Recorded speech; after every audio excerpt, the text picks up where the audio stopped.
Hey everybody, it's me, Edward Jones, back with a new video. SHTF Films, Mad Max, Fury Road. Now, I gotta say, now the first movie I ever paid to see twice in theaters was The Book of Eli, and that came out in I saw that in January 2010. The second movie I ever paid to see twice in theaters was The Hunger Games. The first one, I think I saw that November 2012. I went to go see Mad Max Fury Road 3 times. The first time I saw it was May 15th, the day before my birthday. I turned 26 on the 16th. I saw it in 3D. Then about 2 weeks later, I said, what the hell? I'll go see it again. I saw it in 3D.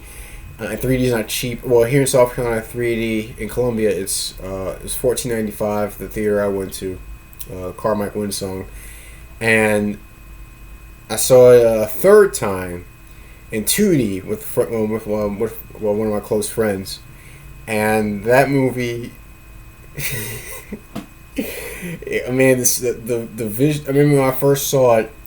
The first time I saw it, I tried to pay attention to a lot of the things that are going on in the background in the story, because I know they're gonna have Easter eggs from the first three Mad Max movies, and I've been a fan of those movies since I was, I'd say, about maybe 7 or 8.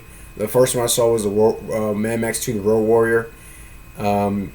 Second one I saw was Mad Max, and then I saw Beyond Thunderdome, and I've seen Road Warrior the most amount of times. So I figured, with this reboot, in Fury Road, they're gonna have a lot of Easter eggs. That's a given. And the 3D the visuals from watching it in 3D had my head spinning. It was like whole. I was like, whoa! I gotta try to relax because this is too much. The visuals are great. The story is kick ass. The action is kick ass. It's not one of those, and I think in a movie like that, you shouldn't go into it expecting there to be, a whole lot of drama, or not so much a whole lot of drama, but just dialogue. Really, the scenery, the action, the cars alone, lends much to the story.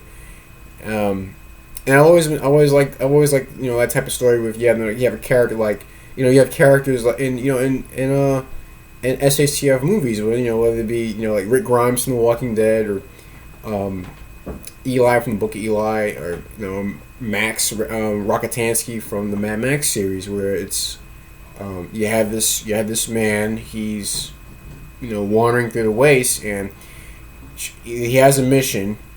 But along his way, he gets things interrupt his mission, so he has to make a choice as to whether to stop on his mission and help whoever's in trouble, or keep going. And it's the same thing in Fury. It was like that in the first 3 Mad Max films. And it's the same thing in Fury Road. I think Tom Hardy did a really good job as Max. It's a shame to see the V8 Interceptor, destroyed twice. And if you haven't seen the movie, well, by this time you should have seen the movie or seen clips. So I'm going to have spoilers in this video. But the reason I want to talk about that movie is because there's a lot of things that gets discussed, and on either this channel or many other channels that I watch on YouTube, dealing with preparedness. For one, in the movie, a lot of things are recycled. You have cars that are made out of. You have one car made out of 10 cars. You have this semi, the war rig, which is the main truck in the movie. It has 2 engines. It has the standard cab that came on the body, and then it has the back of another. It has like the rear end of an old vehicle attached to the cab to make the cab even much larger. What's cool is you have like the shifter had the top of the shifter was part of a femur, and I think the leather seats was human skin. was human skin. So it's weird, but a lot of things are reused in that setting, and it lends to the topic of recycling. How well can we recycle the things that are around us? One thing I like to do at the range is I like to take masking tape with me, and I shoot up my target a bit, and I bring it back, and I tape the back of it up so I can keep using it over and over again. And in that setting, you really can't afford to throw stuff away. So a lot of things are reused. One thing I noticed in the beginning of the movie, concerning the V8 Interceptor, was when it shows right before right when Max starts his engine up, and you see the supercharger fire up. They show the back. They show his rear right wheel. And if you notice, is not rubber anymore. It's like it has a rubber out. It has the outer is rubber, but the inside is stuffed with. It looks like almost like insulation, or it's stuffed with a bunch of stuff and held together with bale wire. So it basically shows that Max has been piecing this car together for however long he's had it, and I think that's pretty cool.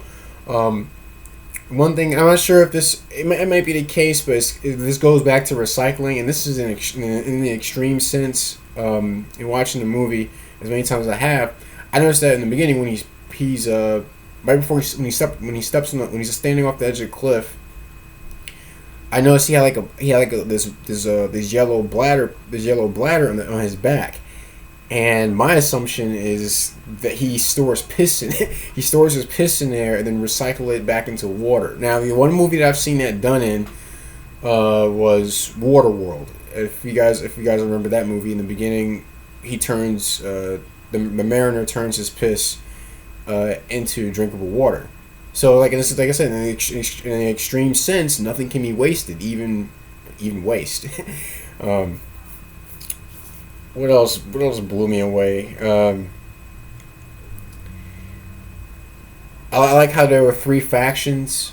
You had the Citadel that had water, and there was it ran by the leader Immortan Joe, and it has all these windmills on high places and greenery, and in one part where he's headed to the vault, you see all these plants just being watered, and it's like the only green thing you see in that entire area is at the Citadel. Another place is Gastown, where it's just like an abandoned oil refinery, where they make gasoline. It's basically gasoline, but probably with some stuff added to it. And then you have the Bullet Farm, headed by a guy named Bullet Farmer, and which is an abandoned lead mine repurposed into small arms manufacturing plant, and small arms and explosives manufacturing plant. So you have these three factions working together to maintain power, and it is just it's something else. Going back to the vehicles, it was cool to see the stuff that were done, like double superchargers on Max's car when it gets destroyed, then refurbished by the war boys.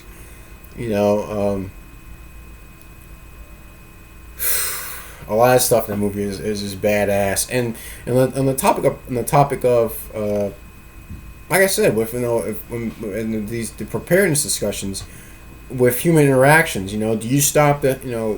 Even if it comes at your own personal risk, do you stop and help others, or do you go along your way? And Max, in being, he has to make a deal in order to help the women who are trying to escape on that truck. Then he later's working alongside them to keep them protected while they're trying to make an escape.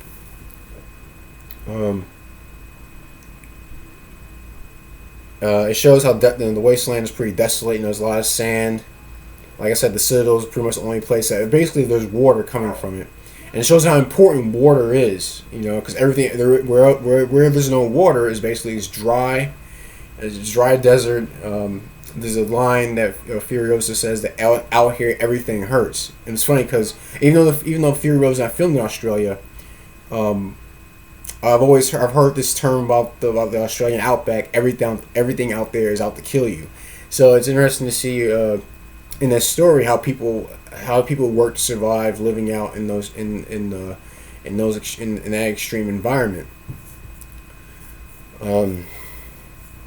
Weapons, like I said, there's a place called the Bullet Farm where weapons and explosives are made, and it's interesting to see how many weapons that they have are common tools. It was crazy to see like they had these guys on these poles called pole cats. One of them had a backpack. He had a weed whacker. It was not a weed whacker. It was a hedge trimmer with a backpack with like a backpack gas tank. And he came from Gastown, and that was used as a weapon. The chainsaw was used as a weapon, and that's a homage to Thunderdome when Max used a chainsaw in his fight. There were firearms. It was cool to see when there was a fight scene where it was a Glock 17. I think it was like a first gen or second gen. A Glock 17 was hidden on the side of the truck. And also Furiosa's rifle was an SKS. I think that could be the first movie I've ever seen an SKS use. I don't think I've ever seen an SKS used in any other film but Fury Road. Sawed-off shotguns, some machine guns, a lever-action rifle was used in the movie. It was old Winchester. Like I said, and I think they're going to make a sequel called Mad Max: The Wasteland. So I can't wait to see that come out. Who knows? Might come out next year.